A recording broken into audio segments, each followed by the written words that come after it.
Years ago, goodness, it's amazing how the years pass. Years ago, I was a youth pastor at Willcrest Baptist Church in the Alief area. And I wasn't just youth, I was youth and worship pastor because churches like to stack jobs and, so that was my thing, doing youth and worship. And I remember in the summer of 2016, it's my last summer there before I took another position at another church, but it was in the month of July, and it's camp season and all those kinds of things. And I remember it was maybe a week and a half before camp. We had just had a funeral for a longtime deacon in our church. And maybe 5 days before camp, on Wednesday nights, I would do youth group, and then I would move to the next building over and do band and choir practice. And so I wouldn't get home until 10:30, sometimes 11, after getting into the office at 8 a.m. So Wednesdays were an incredibly long day for me. I remember being especially tired.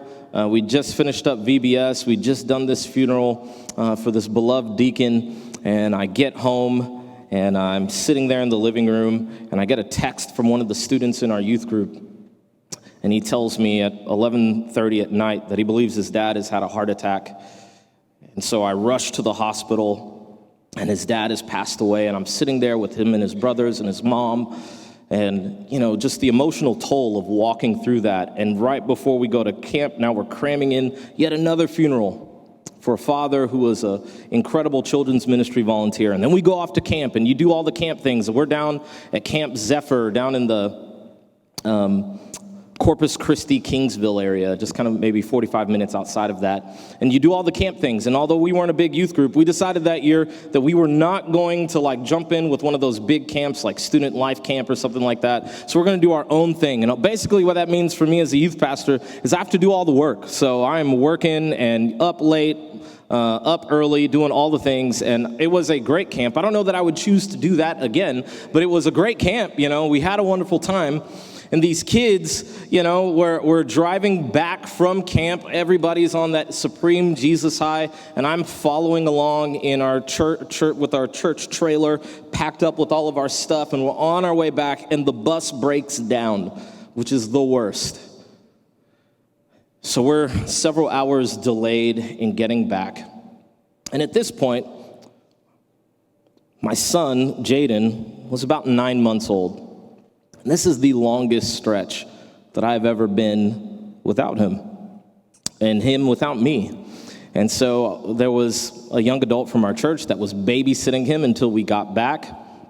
And I remember the kids getting off the bus after all that delay and after this long, grueling week.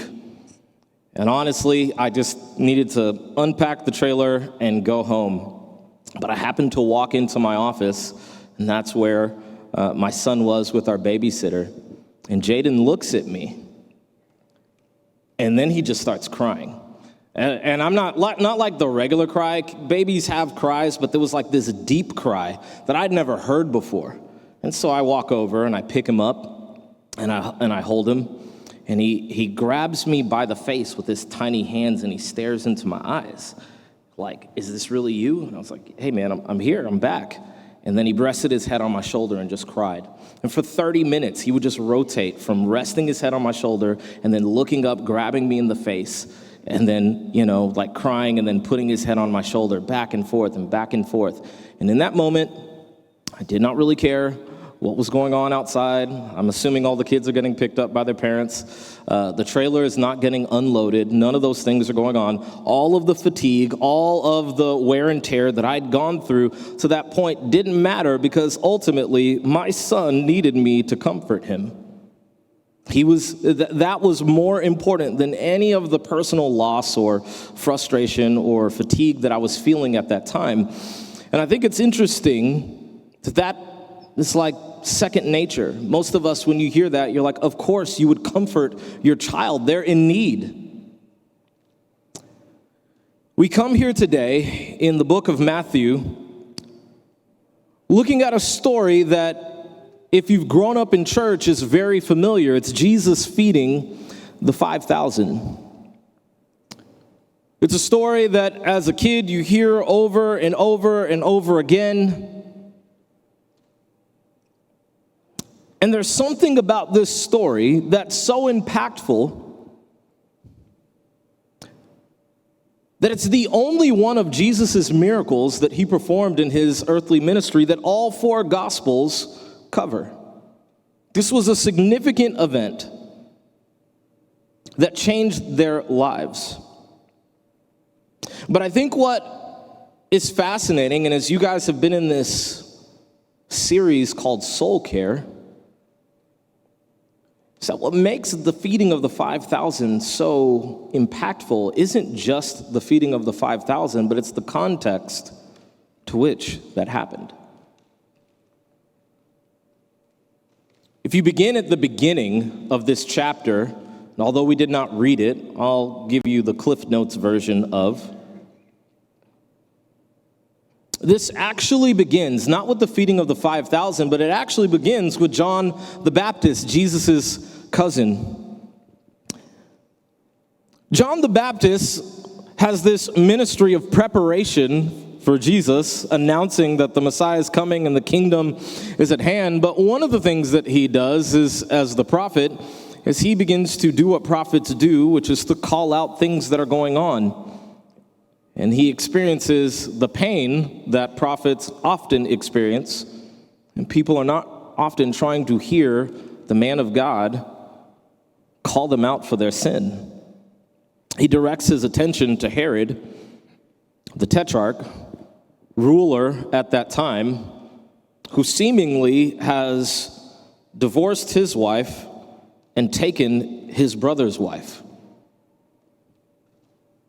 Herod marries Herodias, his brother's wife, and John the Baptist begins to say, yeah, it's not right for you to have your brother's wife.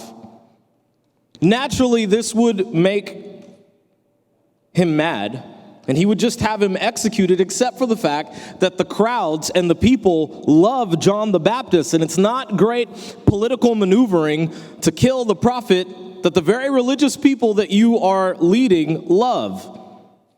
And so it frustrates him. So he just has him arrested. Herodias, though, she does not appreciate John the Baptist undermining the legitimacy of the political marriage that she's just entered into, and she begins to scheme a plan. At Herod's birthday, as all these political figures are coming to celebrate the ruler's birthday, she hatches a plan that she will have her daughter at some point do a dance for her stepfather. This dance is sensual in nature. And what makes this even worse is that she's probably between the ages of 12 and 14 when she does this. So mom has teenage daughter dance before stepdad in an erotic, sensual way, and Herod loves it so much that he says, whatever you want, ask of it, I'll give it to you. And this is where Herodias' plan is hatched. She asks for John the Baptist's head on a platter. And Herod can't go back on his word. And so he has John the Baptist executed. And John's followers take his body and bury it. And they immediately go to Jesus to tell him about his cousin's death, which is where we picked up in verse 13. Now when Jesus heard this, he withdrew from there in a boat to a desolate place by himself. At the death of his cousin, he goes off to grieve and mourn this great loss. And from this example of Jesus, as he's dealing with grief and fatigue, not only is he about to go off and grieve the loss of a loved one, All the disciples have just returned from doing ministry. Remember, he would send out the 12 and then the 72, and they'd go 2 by 2 from town to town, preaching the message of the kingdom, healing and doing miraculous things, casting out demons. And so they're coming back, all of them coming back together from one of these, excursions of ministry. Everybody is tired, and now they've heard that John the Baptist is dead, and everybody is grieved. Everybody is mourning. Everybody is suffering great pain and this incredible loss. And so they're going to go away, and ultimately the crowds follow them. And so Jesus ultimately teaches us several things here that can be that we should model ourselves as we deal with the ups and downs of life, and we talk about things like soul care. The first thing that we can learn from Jesus teaches us to show compassion in the midst of pain. He teaches us to show compassion even in the middle of our pain and suffering. John the Baptist is dead. They've just been doing ministry. They are tired. They are sad. They are upset. They're burned out. And even in that state, as they're on their way to get away from people, the people follow them. In Mark's rendition of this, in Mark chapter 6 through 34, he really emphasizes how tired the disciples were. And yet, verse 34 in that book is impactful because it says that Jesus saw the people and they were like sheep without a shepherd. Jesus sees the people. And it's no longer about himself and maybe his need to grieve the loss of family or the need to recharge the battery. All he sees is people in a crowd and their state. That they are sheep without a shepherd. They're in need of guidance. They're in need of comfort. They're in need of help. And so he goes. Verse 14. We see here in Matthew, when he went ashore, he saw a great crowd, and he had compassion on them and healed their sick. What does he do? He begins to meet people's needs. He begins to step into people's infirmities, their sicknesses, their pain, their ailments, their brokenness. And one of the things that I think we see is that Jesus models that we don't need to be perfect and all put together to serve. What we need to do is see people for where they really are and have compassion even in the midst of our fatigue, even in the midst of our pain. In fact, I believe that it's your willingness to serve others in the midst of brokenness that demonstrates that you are most like Jesus. Even when you are tired, even when you are weary, that you would still have a heart of compassion towards others. That we would still look at this great city and see it, and see the people for where they are. People made in the image of God in need of his grace and mercy. That's what drives and compels us. There is a selflessness that is ultimately the foundation for the mission.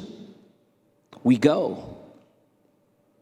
This isn't lost on me speaking to you and this church. I know that you have been through a lot over the last year and a half. But you know what I love? And it's honestly been one of the most convicting things for me as I've watched John and Halsey go through this battle of cancer. It's that the mission of New Day Church to bring the gospel to the lost in your corner of the city has never stopped. You still preach the gospel. You still see people being baptized. You're still serving people missionally in your community. You're still bringing the light to dark places. And many of you have gone through difficult things this last year and a half. And you are still here. And when you continue to serve, you are most like Jesus in what he modeled for us to show compassion even in the midst of pain. So Jesus shows us that, but he also shows us to focus on what we have been given. So often we focus on what we lack. We look towards what we don't have, and we use that as some kind of justification to not move, to not go forward, to not serve, to not give. But the emphasis should not be on what we lack, but the emphasis for us should be on what have we been gifted with? What have we been given? What do we have? What has God given us in our life? And whatever we do have, then we give and we use for his glory. Let's look back at the text. Verse 15, now when it was evening, the disciples came to him and said, "This is a desolate place, and the day is now over. Send the crowds away to go into the villages and buy food for themselves." But Jesus said, "They need not go away. You give them something to eat." They said to him, "We have only 5 loaves here and 2 fish." And he said, "Bring them here to me." In this situation, the disciples begin to push people away because ultimately they are tired. By entertaining the people as long as they have, we already did more than we set out to do. And they begin to count the cost of what it would be to feed people. And they're like, yeah, we don't have that. This isn't happening. They count the cost of what it would take to meet the need, and they look at what they have, and they're like, yeah, no. But what I love that Jesus does is he's like, give them something to eat, and as they give account of what they have, he's like, well, bring what you have to me. Take what you have and bring it to Jesus. Take what you have and bring it to the one who does great things. You know the crazy part about this, even as we consider the doubt that the disciples have, is that these are men who have seen Jesus turn water into wine. They've literally been to the party where they ran out of wine, and Jesus took water and turned it into wine, and turned it into the best wine than anybody had ever had. Sorry to all the Baptists in the room that struggle with drinking, like there you go. Jesus made incredible wine. They've seen him heal lepers. They've seen him make blind people see. They've seen him make people born lame able to walk. They've seen him cast out demons. Not just that, they've been anointed by Jesus to go out and do the same. So not only have they seen Jesus do things, they themselves have partaken in bringing the message of the kingdom to people who are lost and doing miraculous signs. And yet, in this moment, they focused on what they don't have instead of counting what they do have. You know what really convicts me when I look at their doubt? Is that it doesn't matter what kind of spiritual, beast you might be in the faith. Any one of us can have seasons of doubt, or have seasons where our eyes are not seeing things the way that we should. So often we look at the disciples and their shortcomings and we're like, And those dummies, how could they miss it? And yet, it's us. It's us. It's us that often struggle. Years ago, when I was at Willcrest Baptist Church, I was just talking about one of my best friends in life. He's like a brother to me. His name's Citri Bell. And one of the things that I love about Citri and also drives me crazy about Citri is that he can evangelize a wall. I mean, like anywhere he goes, he's going to share the gospel. It doesn't matter how inconvenient it is. I remember on one of those long nights, like I said, I had 2 jobs and, I'd done youth group, I'd done choir practice, I'd done all that kind of stuff. I just wanted to go home. And in our church, we had this outdoor basketball court and it was fenced in, and kids from the community would just hop the fence and play basketball. Honestly, it didn't really bother me at all. It's like, yeah, whatever, go play basketball. They're not hurting anybody. You know what I want to do? I want to go home. But Citri, on this particular night, he's an incredible singer. So he was at rehearsal. He looks at some dudes that have hopped the fence, and he's like, I'm going to go talk to them. So Citri hops the fence. I'm like, bro, come on, man. So I'm trying to lock up all the doors so I can leave. And then I'm like, where is this guy? And then I see him on the other side of the fence. So now I have to go find the key to the lock to the fence and open it up the right way. I'm like, hey, man, I'm about to lock things up. Let's go. And sure enough, Citri is out on the basketball court, and he's not hooping. He's just giving these teenagers the gospel. And I would love to say that at that time, I was like, amen, praise God. My actual, just for all the things going on, I was like, well, can we just get their number and call them, let's just have this conversation another day. I really want to go home. I am tired. And ultimately, Citri is who Citri is. So he just gives these kids the gospel. And finally, 45 minutes later, I cannot lie, 45 minutes later, I'm like, all right, we've hit a breaking point in this, a point in this. Let's put a pin in this. It's like, why don't you, because these teenagers had a lot of questions. And we're like, all right, why don't you tell some of your friends, we're going to be back here. This was a Thursday. We'll be back here tomorrow night. And if you guys want to play and we keep this conversation going, then let's do this again tomorrow night, but officially. You don't have to hop the fence. My goodness, when I showed up the next night, which was not my plan for Friday night,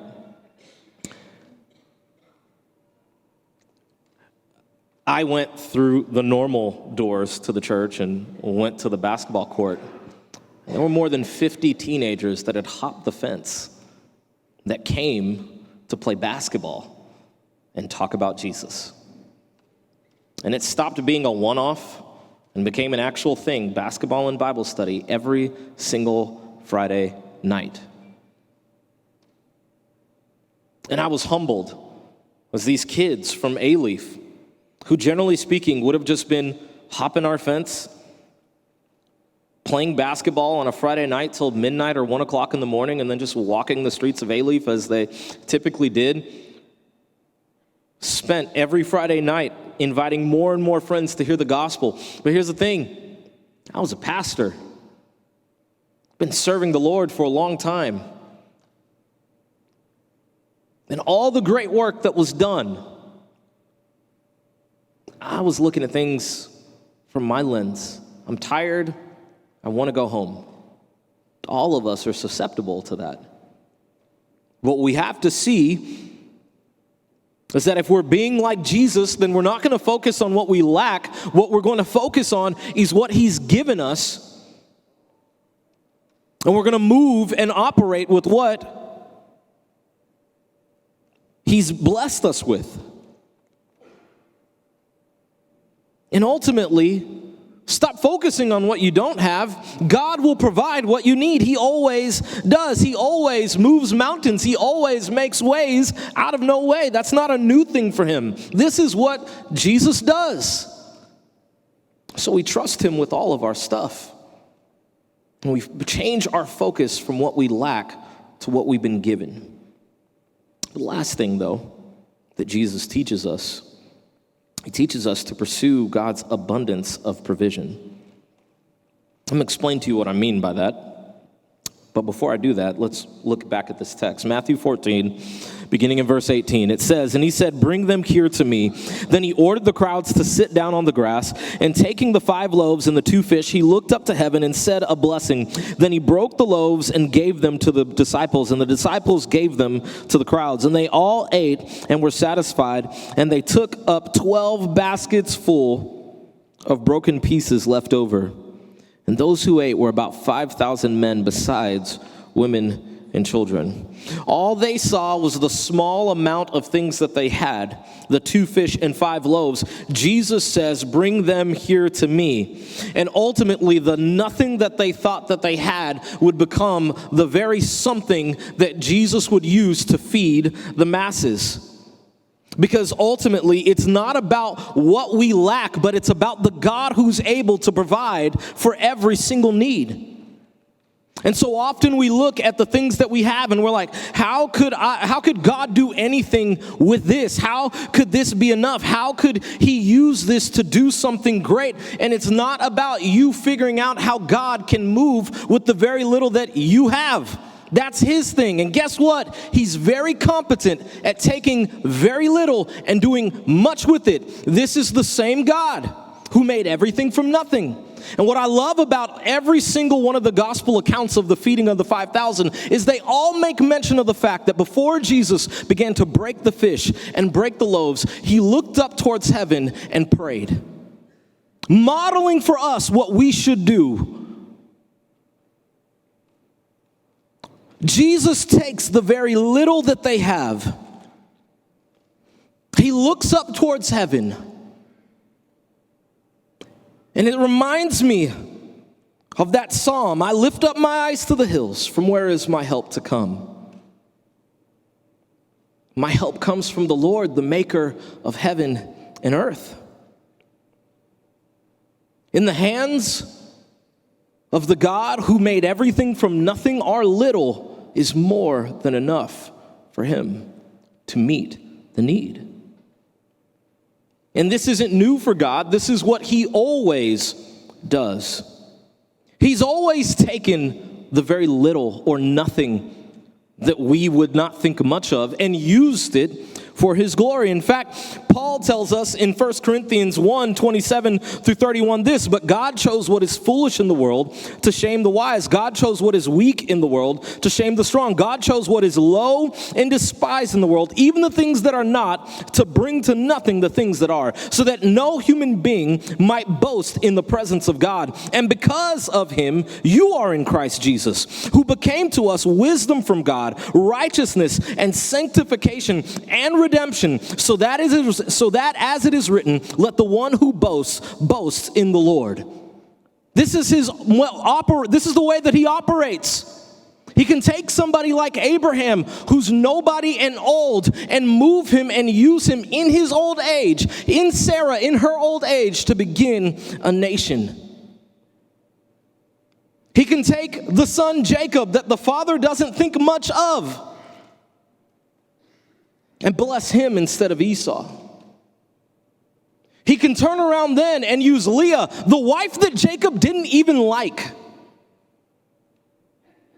And it's one of her sons, Judah, that the Messiah comes from.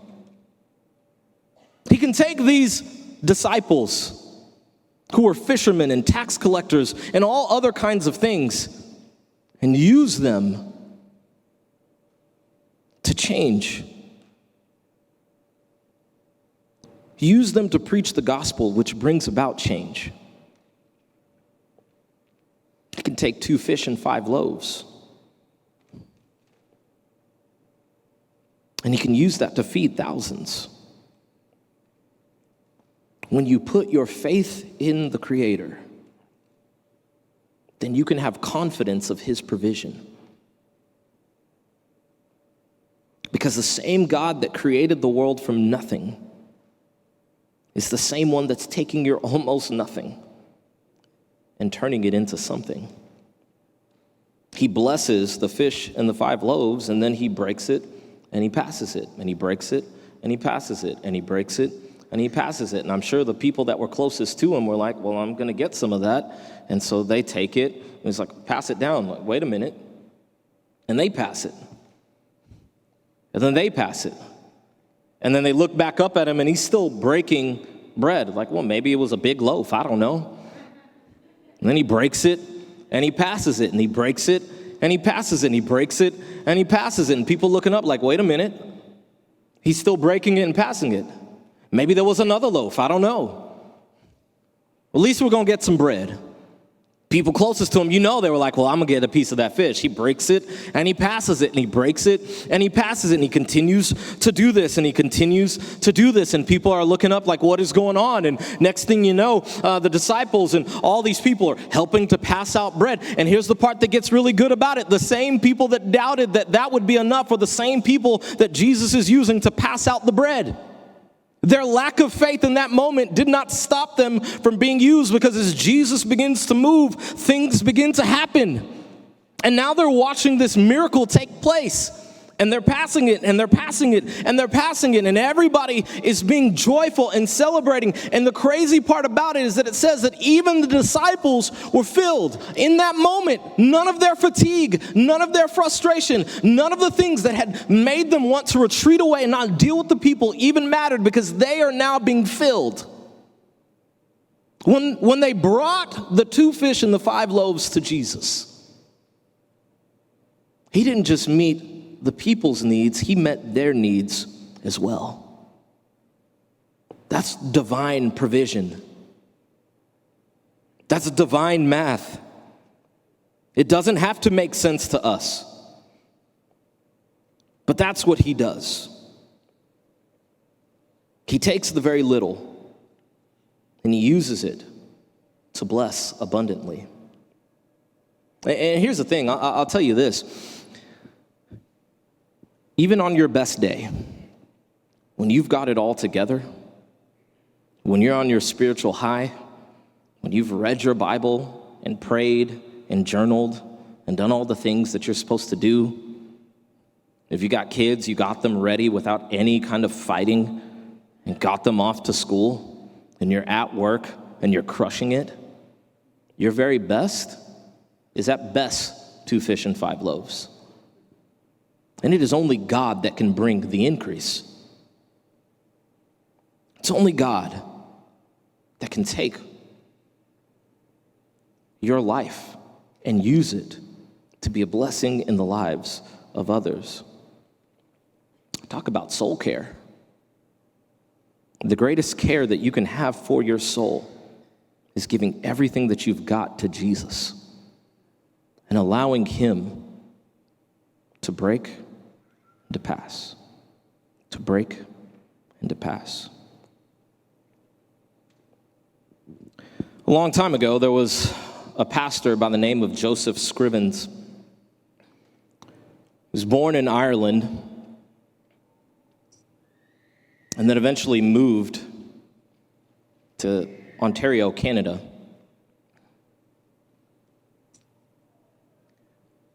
He was excited in his late teens, around 1920, to marry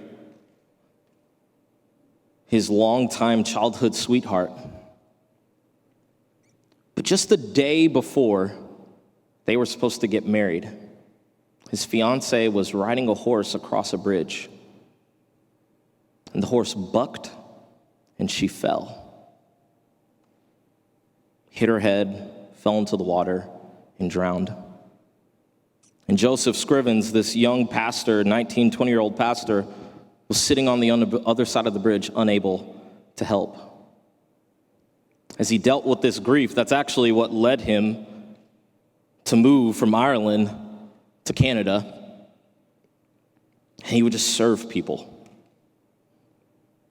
It was said of him, was a rich man once that saw him carrying an axe, and they were like, there goes a young, able-bodied man wielding an axe. I'm going to pay him to come cut down trees on my property. And somebody overheard that and retorted back, actually, because you can pay him, he's not going to do it for you, because he'll only cut for people that can't afford to have it done. He served others. Around the age of 25, he had found a new woman to marry, excited. And yet again, right before they were to get married, she caught pneumonia and passed away.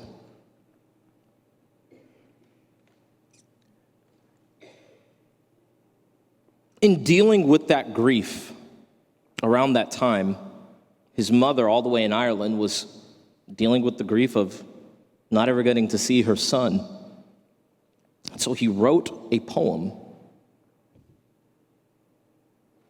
to help comfort her that was the sum total of his reflections on how God had been near to him in the midst of all his grief. A friend of his was over at his house one day to come visit him as he himself was sick and saw this poem in his room. And he said, "I wrote it for my mom." And this poem became the basis in 1855 for one of the great hymns that we sing today. Joseph Scrivens wrote this: "What a friend we have in Jesus, all our sins and griefs to bear. What a privilege to carry everything to God in prayer. Oh, what peace we often forfeit. Oh, what needless pain we bear. All because we do not carry everything to God in prayer." Joseph understood that even in his pain and suffering in life, that the calling to love and serve people superseded anything that he had going on. But he knew what to do with his pain and his grief, which was to take it to the Lord in prayer. And as we bring things to a close here this morning, you ought to bring your burdens to the Lord in prayer. Jesus, what we love about Jesus is that he understands grief and pain and suffering and loss. His cousin murdered for speaking truth. His disciples worn out from going out 2 by 2 and preaching the message of the kingdom. And all he wanted to do was go to a quiet place and reflect. And yet, even in the midst of all of that, he was still compelled to have compassion. He showed his disciples how to stop looking at the things that they lack, but instead to consider the things that they've been blessed with. And then he modeled, not just for them, but for us as well, to take it to the Lord in prayer and watch how God does a work of multiplication that doesn't just feed you, but is a blessing in the lives of others. Many of you came to the gathering this morning with heavy hearts, burdens, pains, fatigue. You're worn out. But I want to encourage you that God is more than able to provide the increase to meet not just your needs, but to meet needs abundantly. And the answer for us, and the answer for you, is to look up towards heaven, to the one who is your help. And there is a refreshing that takes place when we take the 2 fish and 5 loaves of bread of our life and give it to the hands of the Master. Because he is able to do exceedingly greater than anything that we could do with those same things. Your goal today, as we move into a time of response, is not to figure out how you're going to scheme and put things together to meet the challenges of your life, but it's to trust Jesus, to put your faith in him, to put your hope in him, to put your dependence in him, and to see what he can do with the very little offering that we bring to the table.